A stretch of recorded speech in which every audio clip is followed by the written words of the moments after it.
Hi, this is Nagendra from ఎన్ఎస్క్రిప్ట్ channel. ఈరోజు మన టాపిక్ బ్యాటిల్ ఆఫ్ ప్లాసీ. నేను ఇండియన్ హిస్టరీ కోసం వీడియోస్ చేస్తున్నాను అండి. ఇండియన్ హిస్టరీ అంటే ఒక హిస్టరీ క్లాస్లా కాదు, అక్కడ ఏం జరిగింది, దాని తర్వాత పరిమాణాలు ఎలా అభివృద్ధి చెందాయి లేకపోతే ఎలా అణచబడ్డాయి అనే విషయాలు తెలుసుకోవడానికి అనమాట. ఈ బ్యాటిల్ ఆఫ్ ప్లాసీ అనేది ఇండియాలో బ్రిటిషర్స్ ఎంటర్ అవ్వడానికి ప్రథమ కారణం అన్నమాట.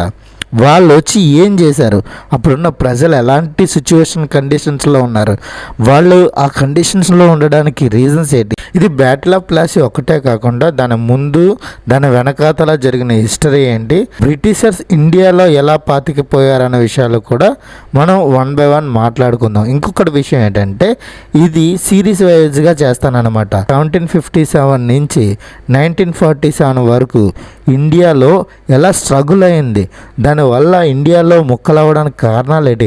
ఆల్రెడీ మనం అప్పటికి ముక్కలుగానే ఉన్నదని మనకు తెలుసు, ఎందుకంటే చిన్న చిన్న రాజ్యాల కింద ఉండేది. ఇండియా అనేది ఒక దేశంగా లేదు, ఒక్కొక్క రాజ్యం కింద ఉండేది. ఇండియా అనే అభిమతం ఉన్నది కదా, అభిమతం ఒక విధంగా ఉండేది. దాని తర్వాత మనిషి యొక్క అంటే ఇండియన్ యొక్క పర్స్పెక్టివే మారిపోయింది అనమాట. ఇండియాలో బ్రిటిషర్స్ ఎలా తీసుకొచ్చారు అన్న కోణాలు కూడా మనం మాట్లాడుకుందాం వన్ బై వన్.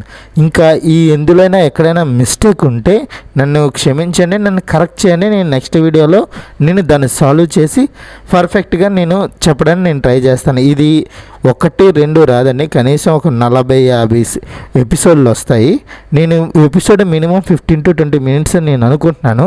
అంతలా రీసెర్చ్ చేసి మీకు వదులుతున్నాను అనమాట. చూడండి, ఇప్పుడు వరకు దీని వరకు సిరీస్ ఇంతవరకు ఏ యూట్యూబ్ ఛానల్లో నాకు రాలేదు కాబట్టి, అంటే 1757 నుంచి 1947 వరకు జరిగిన స్టోరీ అనేది ఎక్కడ కవర్ అవ్వలేదు. రామాయణం చేశారు, మహాభారతం చేశారు, World War II చేశారు, World War I చేశారు, కానీ ఇక్కడ స్టోరీ అనేది రాలేదు. వాళ్ళు మళ్ళీ హిస్టరీ పరంగానే చెప్పారు, కానీ ఇండియా యొక్క ప్రజల యొక్క అభిప్రాయ భేదాలు ఎలా ఉండేవి, వాళ్ళు ఎలా అణగొట్టారు, అప్పుడున్న పరిస్థితులు ఏంటనే ఎక్స్ప్లెనేషన్స్ అయితే తెలుగులో రాలేదని నేను అనుకుంటాను.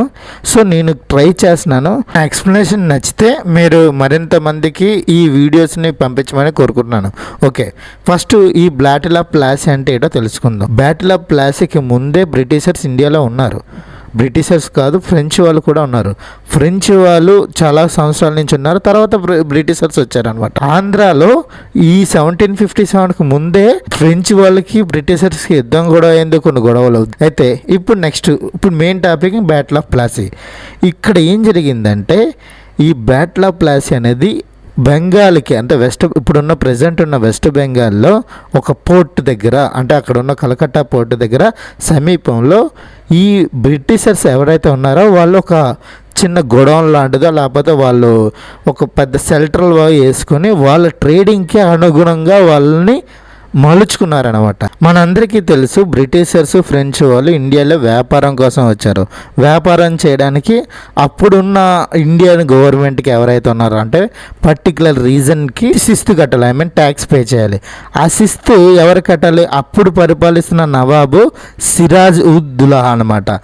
బెంగాల్ మొత్తాన్ని పరిపాలిస్తున్నాడు. ఇక్కడ వాళ్ళు ఏం చేశారంటే తెలివిగా మీర్ జాఫర్ అని ఉన్నారు, నవాబ్ సిరాజ్కి కమాండర్ అనమాట. ఇక్కడ మీర్ జాఫర్ని బ్రిటిషర్స్ కొనేశారు. ఇక్కడ మీర్ జాఫర్ నవాబ్ని కొనేయడానికి రీజన్ కూడా ఏమైనా ఉండొచ్చు, ఎందుకంటే ఈ సిరాజ్ దగ్గర మీర్ జాఫర్ కమాండర్ కింద చేస్తున్నారని చెప్పాను కదా, ఆయన తాత దగ్గర కూడా ఆయన పనిచేశారనమాట. అయితే వీళ్ళ తాత దగ్గర నుంచి ఇక్కడికి వచ్చిన తర్వాత ఏమైనా చేంజెస్ మీర్ జాఫర్కి నచ్చచ్చు. ఆ రీజన్ బట్టి పర్సనల్ రీజన్స్ అవ్వచ్చు, ఏదైనా రీజన్స్ అవ్వచ్చు. ద్రోహం అయితే మీర్ జాఫర్ తన రాజ్యానికి చేసి బ్రిటిషర్స్ ఇండియాలో డెవలప్ అవడానికి ఒక రీజన్లా మారిపోయారు ఆయన. ఓకే, దాని గురించి పక్కన పెడితే ఇప్పుడు ఈ బ్యాటిల్ ఎప్పుడైతే జరిగిందో June 23, 1757 కన్నా ముందే చాలాసార్లు బ్రిటిషర్కి సిరాజ్ ఉద్ దౌలా వార్నింగ్ ఇచ్చాడు. మీరు ఇక్కడ ఉన్న ప్లేస్లో మీరు ఎంతవరకు వాడాలో అంతవరకే వాడండి, మీరు ఎక్స్ట్రాలు చేయొద్దని కూడా చెప్పాడు. అవి ఏంటంటే అనుమతి లేకుండా కోటలు కట్టడం, ఆయుధాలను పెంచుకోవడం, పన్నుల నుంచి తప్పించుకోవడం, వీటన్నిటిని ఆలోచించి ఎలాగైనా వీళ్ళకి బుద్ధి చెప్పాలని చెప్పి బ్లాక్ హోల్ ఇన్సిడెంట్ అని తీసుకొచ్చాడనమాట.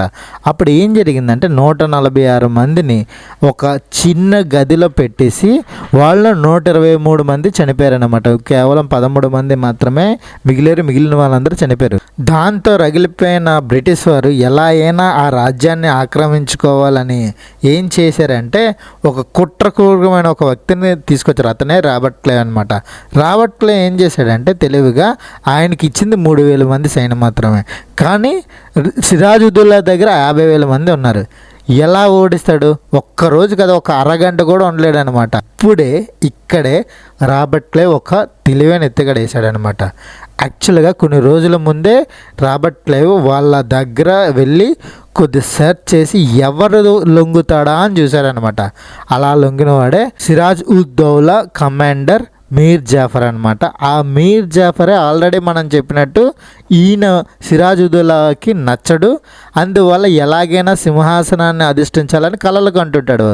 దానికి తోడు కొంతమంది జగత్ సేఠ్ అండ్ ఓమీ చంద్ లాంటి వాళ్ళు బ్రిటిషర్స్తో కలిశారు. అగ్నికి ఆజ్యం పోసినట్టు పరిస్థితి అయింది సిరాజుద్దౌలా పరిస్థితి అనమాట. ఇంకా రాబోయే కాలం వచ్చింది, ప్లాసీ యుద్ధం అనేది జరిగింది.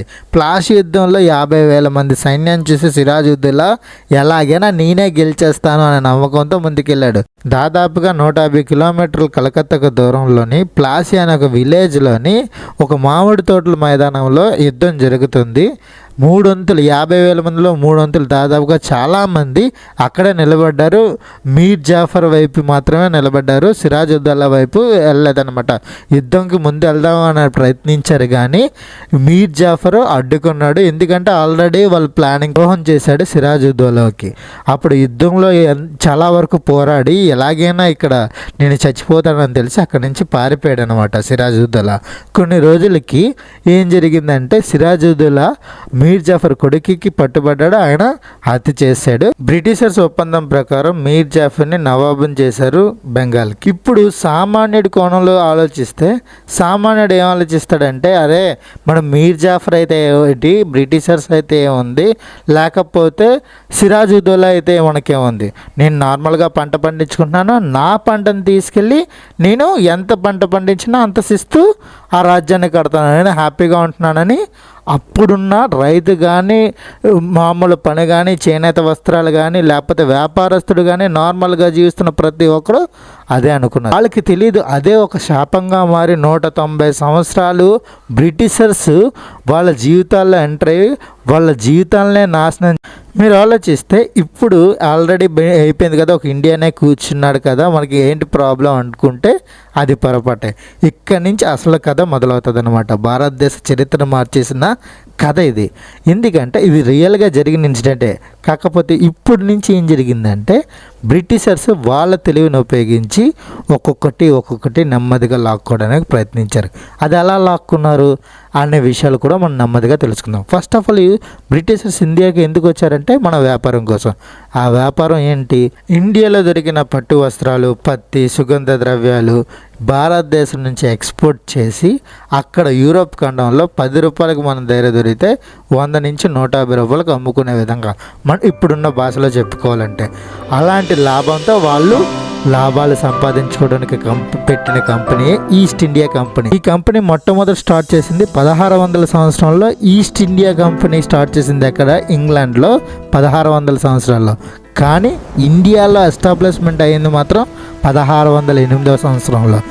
ఈ 8 సంవత్సరాల గ్యాప్ కూడా మన రాజ్యాలు చాలా వరకు తిరస్కరించడంతో కొన్ని ఒప్పందాల ద్వారా ఆ ఫ్యాక్టరీని లేకపోతే వాళ్ళ స్థావరాలకి అనుమతించి మన దేశంలో పెట్టుకోబడడానికి వాళ్ళు అనుమతించారు. కాబట్టి 1608లో ఇండియాలో స్టార్ట్ అయింది. కానీ యుద్ధం జరిగింది ఎప్పుడు? 1757, 150 సంవత్సరాల తర్వాత వరకు వాళ్ళకు ఒక పట్టు దొరకలేదన్నమాట. ఇది ఒక కంపెనీ, దేశం కూడా కాదు, ఒక కంపెనీ మాత్రమే ఇదంతా శాసించింది. ఆ కంపెనీకి ఉన్న శక్తులు, వాళ్ళకి సైన్యం ఉందన్నమాట. ఒక ప్రైవేటు సైన్యం ఉండడం వల్ల వాళ్ళకున్న విలువలు ఏంటి? వ్యాపారం మాత్రమే. వ్యాపారం కోసం వాళ్ళు ఒక మనిషిని చంపడానికైనా, ఒక రాజ్యాన్ని కోల్చడానికైనా వెనకాడేవారు కాదు అని చెప్పడానికి ఎటువంటి అతిశయోక్తి లేదు.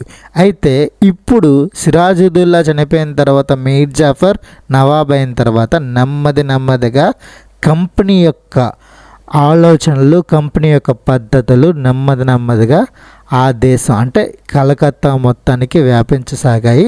శిస్తులు ఏ దేశమైనా ఏ రాష్ట్రమైనా ఎక్కడ కట్టాలి, వాళ్ళ రాజ్యాన్ని కట్టాలి అంటే అప్పుడున్న నవాబు కట్టాలి. అది నెమ్మదిగా ఈస్ట్ ఇండియా కంపెనీ లాక్కోవడం స్టార్ట్ చేసిందనమాట. ఇది ఒప్పందం ఎంత తెలివిగా ఉపయోగించాడంటే అప్పుడున్న రాబర్ట్ క్లైవ్, దానికి హ్యాట్స్ ఆఫే చెప్పాలి ఆయనకున్న తెలివికి. దాని ద్వారా వాళ్ళ పట్టు సాధించి 1 by 1 మెట్టు ఎదుక్కుంటూ మరిన్ని ఘోరాలు, నేరాలు, అన్యాయాలు ఎలా చేశారు. మీరు ఇక్కడ ఒక డౌట్ రావచ్చు, అదేంటంటే మొఘల్ సామ్రాజ్యంలో ఒక భాగమే బెంగాల్ కూడా. అయితే అప్పుడున్న ఆలంగీర్ చక్రవర్తి ఎందుకు బెంగాల్ మీద అధికారం చెలాయించలేకపోయాడు? ఎందుకంటే ఒక రాజుని బ్రిటిషర్స్ చంపించి వేరొక రాజుని ఈయన అనుమతి లేకుండా పెట్టించినప్పుడు ఢిల్లీలో కూర్చున్న షా ఆలం కానీ ఆలంగీర్ కానీ ఎందుకు పోరాడలేదే బ్రిటిషర్ పైన అంటే అప్పుడున్న వాళ్ళ ఆర్థిక పరిస్థితి కూడా ఒక కారణం అనమాట.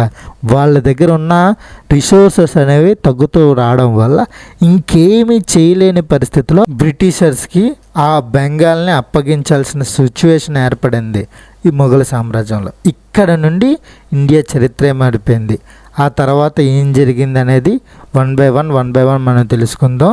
మరిన్ని వీడియోస్లో మరిన్ని ఎక్స్ప్లెనేషన్ ఇస్తూ మరి ఒక కొత్త కంటెంట్ ఇస్తూ 1 by 1 ఎక్స్ప్లెనేషన్ చేయడానికి ట్రై చేస్తాను. ప్రతి క్వశ్చన్కి ప్రతి సొల్యూషన్ ఇచ్చేటట్టు నేను ట్రై చేస్తాను అన్నమాట.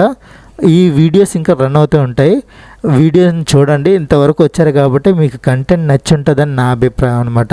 ఈ వీడియోని లైక్ చేయండి. Thank you for watching. Thank you. This is Nagendra from NSScript channel. మరింత త్వరగా ఇంకొక వీడియోతో వస్తాను. Thank you for watching. Thank you. Please subscribe my channel.